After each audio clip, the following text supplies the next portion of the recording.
Cross cutting blouse எந்த அளவுக்கு போடுறோம் பாருங்கள். ப்ளவுஸோடைய உயரம், ஆம்கோல், சைடு, நெக்கோடைய அகலம் எல்லாமே ட்ராயிங் வரைஞ்சி கட் பண்ணி எடுத்துடுறோம். மேலே உள்ள ஒரு பீஸ் எடுத்து ஆம்கோலில் இருந்து கிராஸாக போட்டுக்கிறோம். கிராஸாக போட்டுட்டு ஆம்கோல், ஒக் சைடு, சைடு எல்லாத்தையும் ட்ராயிங்கி வரைஞ்சிக்கிறோம். ட்ராயிங்கி வரைஞ்சிட்டு தையலுக்கான மார்க் போட்டுக்கிறோம். ஷோல்டர் 1/2 இன்ச்சு தையலுக்காக மார்க் போட்டுக்கிறோம்.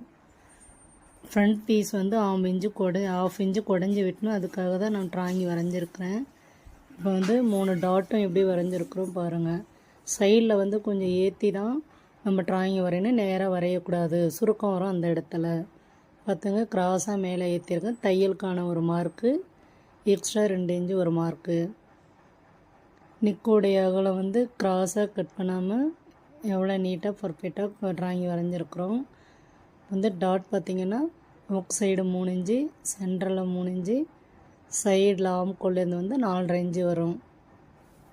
அளவு நம்ம ப்ளவுஸோடைய உயரத்தை பொறுத்து தான் நமக்கு இந்த அளவுக்கு அமைப்பு கிடைக்கும். நெக்கோடைய அகலம் வந்து நான் 3 இன்ச்சு வச்சுருக்கிறேன், தையலுக்கும் சேர்த்து.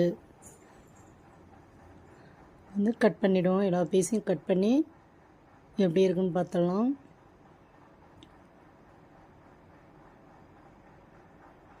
கட் பண்ணும்பொழுது நான் வந்து பின்னு போடலை. நீங்கள் வந்து சேஃப்டி பின்னு வச்சுக்கோங்க. சேஃப்டி பின்னு போட்டால் பீஸ் வந்து ஒன்றுக்கு ஒன்று நழுகாமல் இருக்கும்.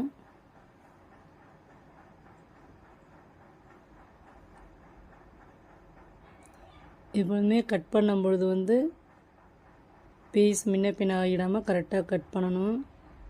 கையை வச்சு அமர்த்திக்கிட்டோன்னா பீஸ் நழுகாது. சேஃப்டி பின்னும் போட்டுக்கலாம். கிராஸ் பீஸ்னாலே ப்ளவுஸ் வந்து ரொம்பவும் அழகாக இருக்கும். 3 பீஸ் போட்டு கட் பண்ணியிருக்கிறேன் பாருங்கள். ஷேப் வந்து எல்லாமே ஒரே மாடலாக இருக்கும். நீங்களும் பிடிச்சிருந்தா ட்ரை பண்ணுங்கள்.